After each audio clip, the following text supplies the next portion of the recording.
Internautas da Super Rádio Tupi, Pedro Leite aqui, ao meu lado o nosso novo secretário de Meio Ambiente da Prefeitura do Rio de Janeiro, Eduardo Cavalieri. Nova gestão, muitos desafios.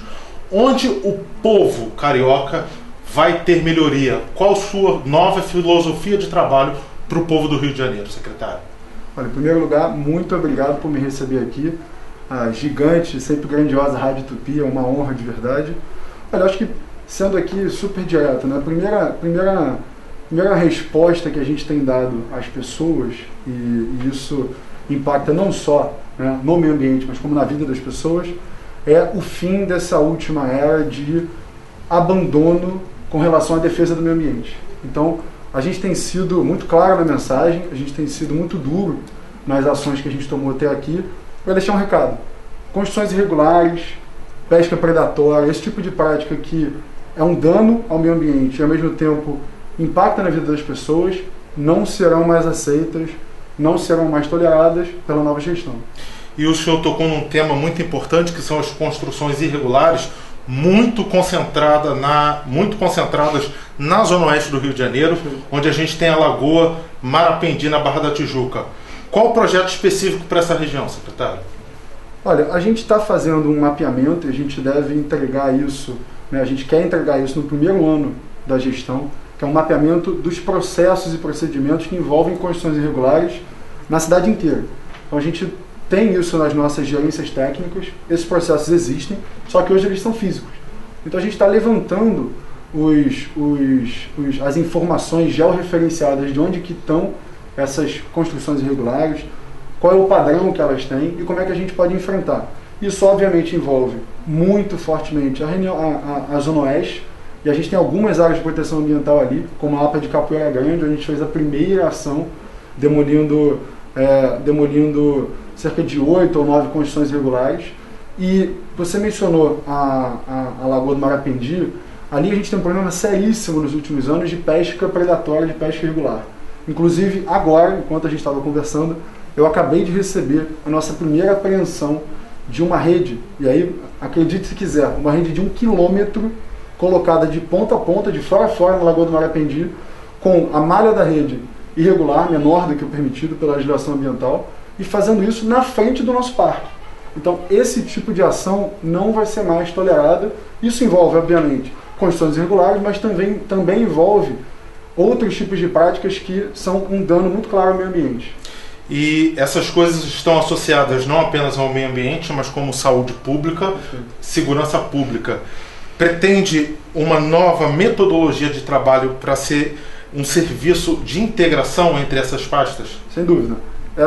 O que eu mencionei da gente entregar como legado, né, um plano muito claro, já referenciado de onde estão as condições irregulares que envolvem, né, a Secretaria do Meio Ambiente, eu tenho clareza de que isso pode servir de legado e pode servir de instrumento, de ferramenta para outros órgãos, tanto da Prefeitura como do Estado, que aí sim tem as suas competências na segurança pública. É claro que não é o nosso papel como Secretaria do Meio Ambiente, mas a gente pode, organizando as informações, oferecendo um plano muito claro de onde estão esses pontos que são irregulares e são um risco para o meio ambiente, eu tenho certeza que isso pode servir de informação para a gente ter uma política nova de combate a construções irregulares, que a gente sabe que é uma atividade econômica extremamente lucrativa para organizações criminosas.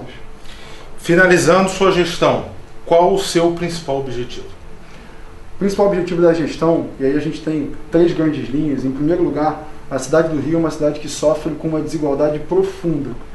Então a gente precisa usar a Secretaria de Meio Ambiente como uma ferramenta de redução da desigualdade e de combate à pobreza. No nosso caso, isso envolve recursos naturais. Então, as árvores distribuídas na cidade, elas são distribuídas de forma desigual. Se a gente sai daqui da Zona Sul, da região central, que em alguns pontos tem, ainda assim, na Zona Sul você tem muitos recursos naturais, na região central você tem bem menos. E são zonas muito próximas. Se você vai para a Zona Norte, você, por exemplo, não encontra árvore praticamente, hoje em dia, salvo em um ou outro parque da cidade. Então, a gente precisa, né, distribuir os recursos naturais na cidade, águas, árvores e condições de amenidade, né, reduzindo ilhas de calor, de forma mais igual. Então, a gente tem chamado isso de acesso aos recursos naturais.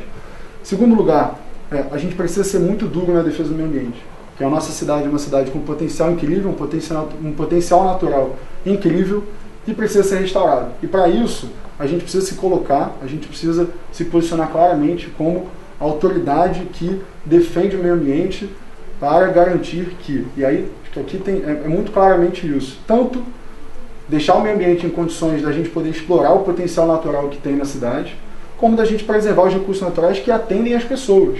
Tá? E, em terceiro lugar, a gente precisa retomar e resgatar o papel de protagonismo da cidade do Rio de Janeiro na discussão da cultura do meio ambiente. O que eu estou querendo dizer com isso? A nossa cidade foi sede, por exemplo, da Eco 92 e depois do Rio +20. E isso acontecia porque nós éramos protagonistas no debate de mudança climática, no debate de justiça climática, que agora é um debate que está colocado no mundo como a principal pauta da década. Então a gente precisa retomar o papel de protagonismo histórico da cidade do Rio de Janeiro nesse tipo de discussão. Muito obrigado, secretário. Aqui comigo, Eduardo Cavalieri, novo secretário de Meio Ambiente da Prefeitura do Rio de Janeiro. Novo desafio, nova gestão, e aqui na Super Rádio Tupi é assim, seja no rádio 96,5, aqui na internet tupi.fm.